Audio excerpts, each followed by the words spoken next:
Hello friends, stock market outlook for Monday की इस video में हम आपके साथ चर्चा कर रहे हैं और आज का शीर्षक है बाजार फोड़ने से पहले थोड़ी तेजी तो बनती है। और जिन लोगों को लगता है कि आज 64 पॉइंट्स निफ्टी तेजी करता हुआ नजर आ रहा है या निफ्टी बैंक 622 पॉइंट की तेजी करता हुआ नजर आ रहा है, मुझे लगता है तेजी बननी भी चाहिए थी थोड़ी, क्योंकि बाजार ओवरसोल्ड हो जाते हैं ना। और जिस तरीके का मोमेंटम रहा है, अभी हो सकता है 600 पॉइंट की तेजी आपको और देखने के लिए मिले, 700 पॉइंट की भी तेजी आपको हो सकती है देखने के लिए मिले। बट अपना आउटलुक सीधा है भैया, आए ऊपर तो बेचना है, ऊपर आएगा तो बेचना है।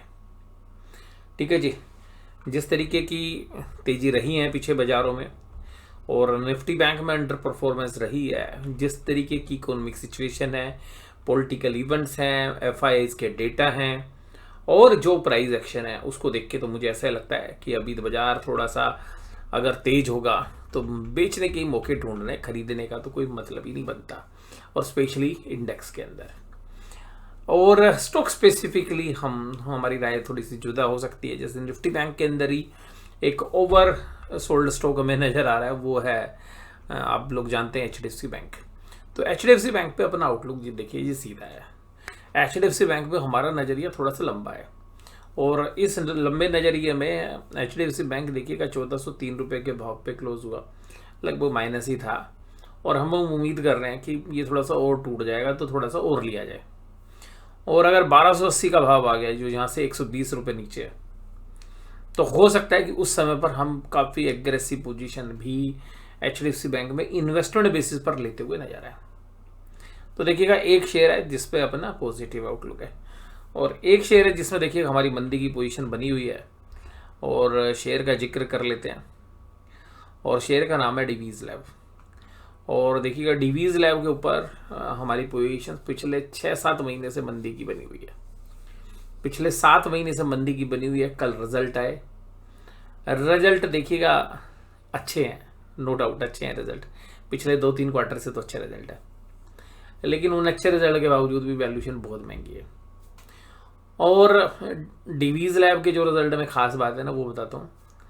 अब वो न्यू नॉर्मल है जो अब डिवीज़ लैब का रिजल्ट आया है, सिमिलर यही रिजल्ट रहेगा। और उन रिजल्ट के बेसिस पे भी यार 65 की पी रेशियो है जो जस्टिफाई नहीं करती। और दूसरा, जिस एपीआई के धंधे में ना, उस एपीआई के धंधे में मोस्टली जितनी इंडियन फार्मा कंपनीज हैं, जो इवन जेनरिक या नॉन जेनरिक जितनी भी कंपनियां ड्रग्स बना रही हैं, सब ने अपने पोर्टफोलियो में 5, 10, 15, 20% सबका अपनी अपनी कैपेसिटी के हिसाब से सब ने एपीआई के अंदर जो है अपना एक्सपोजर ले रखा है। इसी तरीके से एक और कंपनी सुप्रिया लाइफ साइंस, उसके भी जो रिजल्ट आए थे, वो भी एपीआई बिजनेस के अंदर है, 2-3 दिन पहले रिजल्ट आए थे। तो वो न्यू नॉर्मल है जो हमें समझ में आएगा, यही प्रॉफिट आने हैं इनके, तो इसी रेट पर ये प्रॉफिट रहने हैं। अब इस रेट के ऊपर यही प्रॉफिट रहने हैं, यही मतलब वैल्यूएशन है। तो हमें अभी भी डिवीज़ लैब पे अपनी पोजीशंस बनी हुई, क्योंकि आप बहुत बार जो है कमेंट में पूछते हो सर डिवीज़ लैब में क्या पोजीशन है, और डिवीज़ लैब में हम ये उम्मीद कर रहे हैं कि अगर 100 अच्छे रिजल्ट की वजह से 100, 150, 200 रुपये चल जाएगा तो पोजीशन हम अब अपनी इंक्रीज भी कर सकते हैं। एज अ डिस्क्लोजर जो है पोजीशन बढ़ सकती है, और पर अपना व्यू नहीं बदला है, क्योंकि बहुत में सारे जो व्यूअर्स हैं वो सोचते हैं कि सर थक गए होंगे। देखिएगा रोल ओवर करने में भी ना 20 रुपये मिलते हैं डिवीज़ लैब के, तो अगर 6 महीने भी हमने रोल ओवर किया तो 120 रुपये तो हमें वैसे ही मिल गए। तो 120 रुपये की कॉस्ट तो हमारी आ गई और हमारा व्यू पहले की तरह स्टिल इंटेक्ट है। कोई भी डिसीजंस लें, HDFC बैंक में लें, डिवीज़ लैब में लें, अपने फाइनेंशियल एडवाइस सलाह लें। ये मैं जिस तरीके का इन शेयर्स के बारे में सोचता हूँ वो मैं आपके साथ प्रकट कर रहा हूँ। मैं आपको किसी भी तरीके की पोजीशंस लेने के लिए प्रेरित नहीं कर रहा हूँ।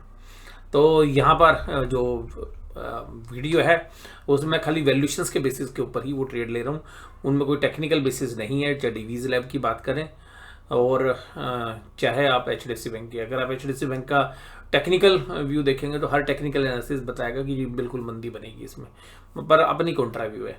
इसी तरीके से डिवीज़ लैब में हालांकि वहाँ पे टेक्निकल न्यूट्रल पोजीशन है। अब टेक्निकल अगर इंडिकेटर्स को देखोगे, बट वहाँ न्यूट्रल होने के बावजूद भी भाई साहब अपनी तो मंदी की है। और निफ्टी 50 21782 64 पॉइंट्स की तेजी। और निफ्टी ने क्या कर दिया कमाल, निफ्टी ने कमाल ये कर दिया भाई, ग्रीन कैंडल बना दी। 2 दिन की रेड कैंडल के बाद एक ग्रीन कैंडल आया, भैया थोड़ी सी और आ जाओ ऊपर तो बेचने में मजा आएगा। तो हालांकि हम निफ्टी नहीं बेचेंगे हम बैंक निफ्टी, बट निफ्टी में भी थोड़ा सा ऊपर की तरफ आएगा तो होता क्या कि देखिएगा अपना रिस्क रिवार्ड जो है फेवरेबल हो जाता है जहां पर बेचने वालों का सवाल है। तो अभी हम तो देखिएगा नीचे तो बेचना हम पसंद नहीं करते, लेकिन जैसे ही बाजार राइज करता है वैसे वैसे अपनी पोजीशंस बनाने की कोशिश करेंगे। लेकिन हमारी पोजीशन दूसरी साइड भी होंगी ऑप्शंस की, तो कोशिश ये है कि हमारी, क्योंकि जो पोजीशन हम दोनों साइड रखते हैं, बट हमारी पोजीशन स्लाइडली मंदी की तरफ रहती है, जैसे मैंने पिछली वीडियो में भी कहा। तो हमारी पोजीशंस ज़्यादातर जो है मंदी की तरफ रहती है। मान लीजिएगा तेजी 40% है तो मंदी 60% है। कभी कभी ऐसा भी होता है कि तेजी 30% है, मंदी 70%। अगर बाजार ऊपर जाएगा तो हो सकता है सिचुएशन अराइज हो जाए 30-70 की रेशो हमारी पोजीशंस में बदल जाए, क्योंकि हमने पोजीशन में देखिएगा हमारा सीधा पर्पज है हमें टाइम वैल्यू ऑफ मनी, ठीक है जी। और ऑप्शन सेलिंग जो है मैं जनरली ट्रेड के अंदर करता हूँ। और देखिए कि वैसे तो बहुत सारे कॉम्बिनेशंस हैं, शेयर्स भी में भी ट्रेड करते हैं, बट बेसिकली हमारा जो पर्पस होता है वो ऑप्शंस के माध्यम से ही टाइम वैल्यू ऑफ मनी को कैच करना होता है। हालांकि उसमें रिस्क बहुत होता है, ये बात आपको समझ लेनी चाहिए। जो भी नए लोग हैं या जो लोग भी ट्रेड करते हैं, सबकी अपनी एक स्ट्रेटेजी होती है, और उस पोजिशन के अंदर भी बस रोकने का तरीका ये है कि जो भी ऑप्शंस बेची हुई है उसका कवर लेके चलें आप, तो आपकी जो कॉस्ट है वो तो थोड़ी सी बढ़ जाती है, यानी कि प्रॉफिट आपके कम हो जाते हैं, लेकिन आपका रिस्क काफ़ी हद तक कम हो जाते हैं। अब बात करते हैं आज क्या चला। आज चला भाई साहब ICICI बैंक, SBI। और अब तो देखिएगा मेरा ना, वैसे मैं स्टॉक स्पेसिफिकली कम मंदी की पोजीशन बनाता हूँ, क्योंकि स्टॉक स्पेसिफिकली मैं तेजी बनाता हूँ ज़्यादातर। इंडेक्स बेसिस पे हम मंदी बना लेते हैं, हालांकि शेयर्स में आप लोग जानते हैं डिग्रीज में पोजीशन अपनी चल रही मंदी की। बट अब मुझे ऐसा लग रहा है ना कि कुछ PSU बैंक्स हैं जहां पर पहले ऑप्शंस के माध्यम से थोड़ी out of the money options PSU banking space के अंदर बेची जा सकती है, जब सारी दुनिया तेजी की बात कर रही होती है ना, और वहां पे काउंटर व्यू लेके ही पैसे बन सकते हैं। ऐसा अपना मानना है भाई साहब, आपके डिफरेंट व्यू हो सकते हैं। मैं अपनी बात आपके साथ कर रहा हूँ, क्योंकि आप कमेंट में कहेंगे सर नहीं ऐसा तो नहीं होगा। अरे ठीक है, आप अपनी बात तक जो है रखिए जरूर से जरूर। सब लोगों के अपने अलग व्यू होते हैं, इसीलिए तो एक बायर एक सेलर होता है बाजार में। और रिलायंस, ग्रासिम और अदानी पोर्ट्स ये सब तेजी में थे। इन्फोसिस, महिंद्रा एंड महिंद्रा, भारतीय एयरटेल, टाटा मोटर और JSW स्टील सब मंदी में थे। NSE के एडवांस डिक्लाइन देखो भाई साहब, आज decline small cap mid cap की धज्जियां उड़ेंगी अभी आगे, और मुझे ऐसी उम्मीद है, और इसी वजह से आपको डिक्लाइन वाली शेयर्स नंबर ज़्यादा मिल रहे हैं। Grasim industries, SBI, Apollo hospital, Sun Pharma और ICICI बैंक तेजी में थे। कमजोरी आपको मिल रही थी महिंद्रा एंड महिंद्रा में, भारतीय एयरटेल में, ONGC में, NTPC में, रिंडाल्को में। अब देखिएगा अभी तक कल से पहले, मतलब ये जो आज हुआ है, इससे पहले क्या हो रहा था, सब जितने भी PSU थे सब तेजी में थे। अब PSU ने आज सांस लिया। आप देखेंगे कि जब वो इरेडा था या IRFC था या बाकी इंफ्रास्ट्रक्चर कंपनी थी, तो PSU स्पेस में से भी काफ़ी कंपनीज में प्रॉफिट बुकिंग शुरू हो गई। और निफ्टी बैंक 45634 600 बाईस पॉइंट की तेजी, और भाई साहब इतना ओवरसोल्ड बाजार था, चलिए पुल बैक आ गया। हम तो उम्मीद कर रहे हैं भाई 46,200 तक भी चला जाए।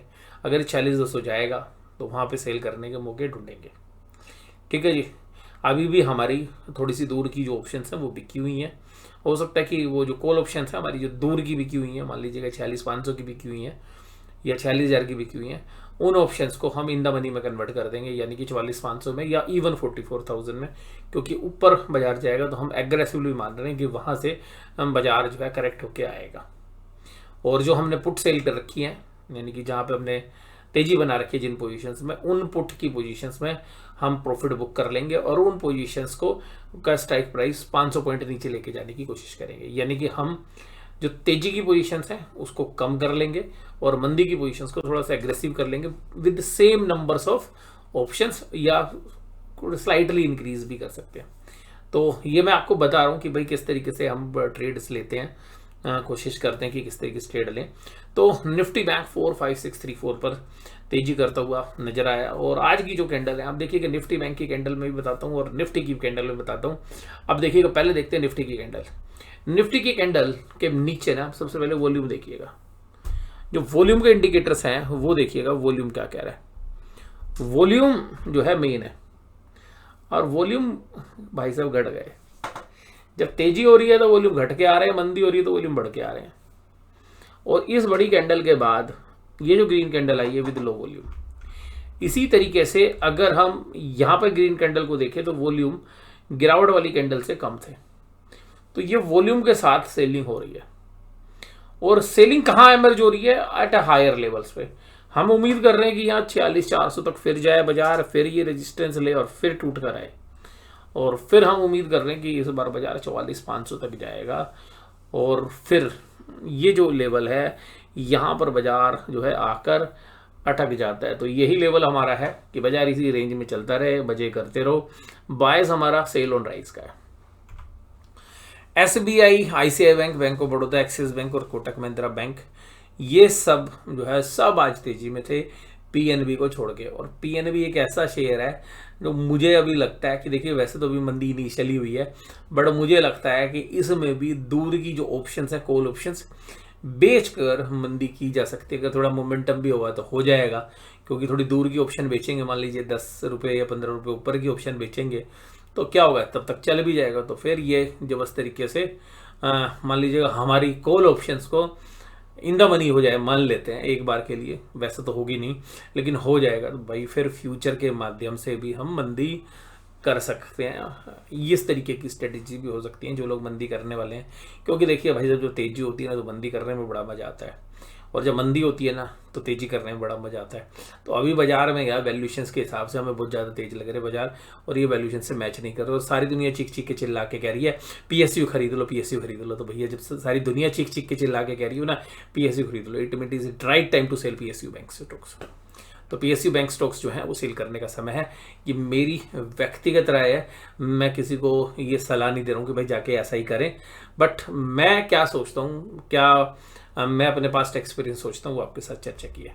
और bank of Baroda, SBI, ICICI bank सब तेजी में थे भाई। आज तो सब ने जो है मतलब तेजी वालों ने धुआं उठा रखा था, और तेजी का इतना धुआं था कि तेजी तेजी चल रही थी, लेकिन वो ऑप्शंस में नजर नहीं आ रही थी। भाई इतनी सारी तेजी, DIs बेच गए ऊपर माल 421 करोड़ का, कोई बात नहीं। लेकिन भाई साहब FIs ने खरीदा तो था मामूली सा 141 करोड़, कोई बात नहीं। FIs ने फ्यूचर भी तो खरीदे, इंडेक्स फ्यूचर्स, लेकिन भाई साहब इन डेटा से कुछ नहीं होता। ये देखो 2172 करोड़ FIs और बेच गए। ये सारी फ्यूचर के मंदी जो अभी हफ्ते के शुरू के अगर 3 दिन देखते हैं ना भाई साहब, ये फिगर ना ग्रीन में चल रही थी, ये टोटल पूरे महीने की फिगर। इंडेक्स की अभी भी तेजी में है, कैश मार्केट में अभी भी 7,608 करोड़ बेच चुके हैं, लेकिन साथ में DIs ने भी खरीदा 8,600। बट अब इस इंडिकेशन से बता दूं मुझे क्या लग रहा है, मुझे लग रहा है कि 15, 16, 17 तारीख तक इस फिगर्स को ये ले जाएंगे 12 से 15,000 के बीच, और उसके बाद ये सीवियरली कैश मार्केट में सेल करेंगे, फिर इन पोजीशंस को कवर करेंगे महीने के एंड में, और वोलेटिलिटी बढ़ेगी।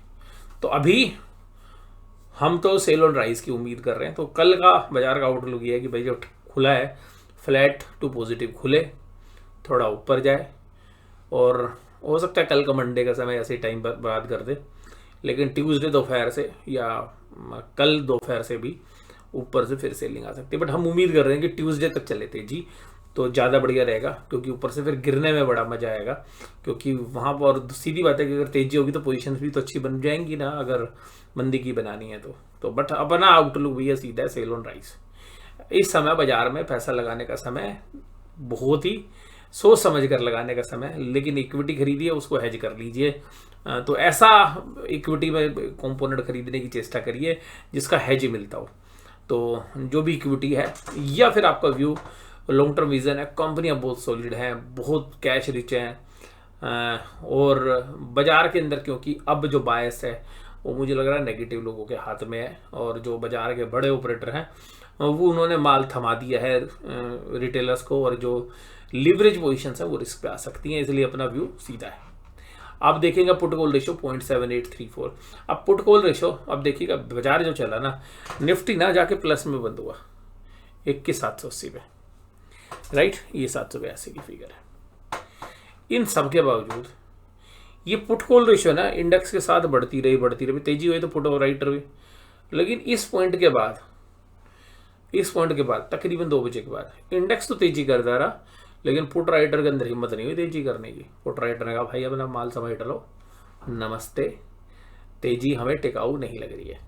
तो ऑप्शंस के डेटा भी ये कह रहे हैं निफ्टी में। अब देखिए निफ्टी के ऑप्शन चेन के डेटा पे आते हैं, तो ये ऑप्शन चेन के डेटा है निफ्टी के डेटा क्या कह रहे हैं, पुट राइटर्स के अंदर हिम्मत नहीं हो रही है, मतलब तेजी होने के बावजूद भी हिम्मत नहीं हो रही, बहुत ही मामूली पुट राइटिंग हुई है, और बल्कि कुछ तो in the money put unwind भी हो गई। और कॉल राइटर कह रहा भाई मैं तो बेचूंगा। कॉल राइटर मतलब तेजी होने के बावजूद भी, मतलब बाजार तेज हो रहा है और उसके बाद भी कॉल राइटर कह रहा है मैं तो बेचूंगा। तो कॉल राइटर ने देखिए 22,000 पे 23,000 कॉन्टैक्ट ऐड कर दिए, 21,800 पे 18,600 कॉन्टैक्ट ऐड कर दिए, 21,700 पे 17,000। तो इसका मतलब है कि जो बाजार के अंदर न्यूट्रल टू नेगेटिव पोजीशन रखने वाले वो आश्वस्त है बाजार ऊपर नहीं जाएगा। तो ये आश्वस्त जो है 22,000 के ऊपर है। तो मुझे लग रहा है कि भाई बाउंस आना चाहिए, क्योंकि कॉल राइटिंग ने नीचे ज़्यादा नहीं है। तो ये कॉल राइटर भी सोच रहा है भाई तुम ऊपर लिया हो बाजार तब कॉल राइटिंग करेंगे, फिर माल छोड़ेंगे अपना। क्योंकि जो ऑप्शन के ट्रेडर्स हैं और जो कैश में भी काम करते हैं तो उनको पता है ना, बड़े प्लेयर्स को, कि भाई अपना माल औने पौने दाम पे थोड़ी ना बेचना, अच्छे भाव पे बेचेंगे जब मोमेंटम है बाजार में तो पॉजिटिव। तो वो यही करते हैं। और फिर वो जब बेचते हैं तो वो क्या करते हैं, वो कहते हैं भाई जब नीचे हो जाए ना तो खरीदना शुरू कर देते हैं और पुट ऑप्शंस को जीरो कर देते हैं जो उन्होंने बेच रखी होती है। और फिर वो जब ऊपर बाजार आ जाता है तो अपनी कॉल राइटिंग में पोजीशन बनाते हैं और फिर क्या करते हैं कि भाई बाजार को ऊपर से पटक के मारते हैं। तो यही सीन चल रहा है अभी तो 15-20 दिन से। तो सेल ऑन राइज मार्केट ही हमें समझ में आ रही है अभी। और जब ट्रेंड बदलेगा तो भाई अपना स्टॉप लॉस काटो और ग्राउंड से बाहर। उसके बाद अगर हम बात करते हैं तो अब अगर निफ्टी बैंक में देखें, भाई निफ्टी बैंक का तो जो तेजी वाला है वो भाई साहब पोजीशन सारी कॉल राइटिंग अनवाइंड हो गई, तेजी वाले सारे घबरा गए। अब ये घबरा गए तो इसको देख के हमें लग रहा है कि शायद 40,200-300 जाना चाहिए बाजार। और पुट राइटर भी एग्रेसिव है। तो निफ्टी में तो मंदी है, लेकिन बैंक निफ्टी में भी मंदी बनेगी, लेकिन थोड़ी सी तेजी के बाद। तो यही है अपना आउटलुक। और भैया ब्रांड क्रूड हो गया $82, तो ये भी हमारे को साथ नहीं दे रहा। इलेक्शन में जा रही है सरकार। और इसके अलावा जो नॉर्थ इंडिया में लोग रहते हैं उनको पता ही होगा कि दिल्ली में किसान बड़े आंदोलन करने की तैयारी कर रहे हैं, वो अपने MSP बढ़ाने की बात कर रहे हैं। और कुछ ऐसे पॉलिटिकल लोग भी उनको सहायता पहुंचा रहे हैं जो अगेंस्ट बीजेपी गवर्नमेंट है या NDA गवर्नमेंट है। तो अभी कुछ गहमा गहमी जो है इलेक्शन की शुरू होने वाली है। तो हमें तो लगता है भाई बाजार वोलेटाइल रहेगा। और एज ए ऑप्शन सेलर मुझे लगता है कि ये अगले 1-2 महीने जब तक इलेक्शन चलेंगे और भगवान की कृपा बनी रहेगी तो जो ऑप्शन सेलिंग में जो है जिस तरीके से अभी अच्छे पैसे बने इस साल में, तो जो अंत होगा वो भी एक अच्छे पॉजिटिव नोट के साथ ही हमारा होता हुआ रहे। और आप सभी लोग भी बहुत अच्छा प्रॉफिट कमाएं और जो प्रॉफिट आपने कमाया हुआ है उसको प्रोटेक्ट करें और उसको बढ़ाने की चेष्टा करें। और इसी कामना के साथ आपको भी भगवान जो है अच्छे से अच्छे आपको प्रॉफिट दें, आपके जो प्रॉफिट है उनको प्रोटेक्ट करने कि आपको अंदर क्षमता दें और प्रॉफिट को एंजॉय करें आप।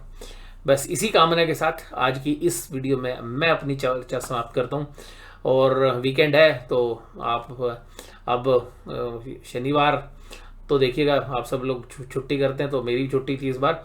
और संडे को जनरली डॉक्टर लोग इवनिंग में छुट्टी करते हैं और संडे इवनिंग में हम लोग शेयर बाजार की तैयारी कर लेते हैं अगले दिन की कि भाई कल क्या करना है। और उसकी उत्सुकता जो है, जो ट्रेडर्स हैं वो तो उत्सुक रहते ही हैं, उनको तो छुट्टी पसंद नहीं आती जो इंटरडे ट्रेडर्स हैं, डेली ट्रेडर्स हैं। लेकिन देखिएगा आराम करना भी जरूरी है। और NSE तो भाई साहब और BSE तो इस तैयारी में हो रहे हैं कि वैसे बाजार को इतने लंबे टाइम पीरियड के लिए बढ़ा दिया जो कि रात तक बाजार चले। बट हम कहते हैं कि भाई ये नहीं करना चाहिए, तो ट्रेडर की हेल्थ के ऊपर बहुत ज़्यादा इम्पैक्ट पड़ेगा। क्योंकि लोग सुबह से शाम तक भैया ट्रेड करेंगे ना, तो मेंटली भी और फिजिकली भी दोनों तरीके से परेशानी हो सकती है। तो हमें तो उम्मीद है कि यार ये समय ना बढ़े तो ज़्यादा बढ़िया है, जितना टाइम है वो काफ़ी है। और जो है बहुत सारे लोग कहते हैं कि नौकरी के बाद भी जो है ये ट्रेड होने चाहिए, बट मुझे लगता है कि ये फुल टाइम काम होता है ट्रेडिंग का। नौकरी करके आदमी शाम को आके ट्रेड लेगा, थका रहा दिमाग कम काम करेगा और भाई साहब पैसे बिगड़ने के चांसेस ज़्यादा होंगे बनने की वजह से। इसमें फ्रेश माइंड का गेम ज़्यादा है ट्रेडर के लिए स्पेशली। और इन्वेस्टर को इन्वेस्ट करना है तो यार वो तो अपने ऑफिस आवर्स में भी हो जाता है।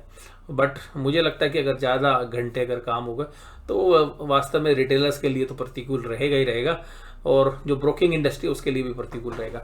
तो आपकी क्या राय है जो मार्केट आवर्स बढ़ने पर, वो भी आप अपने जो विचार हैं कमेंट बॉक्स में बता सकते हैं। दिल से खुलकर आपके साथ 20 मिनट चर्चा की है मैंने तकरीबन। तो आपको ये वीडियो कैसी लगी जरूर से जरूर कमेंट बॉक्स में बताइएगा। वीडियो देखने के लिए धन्यवाद। Thank you very much.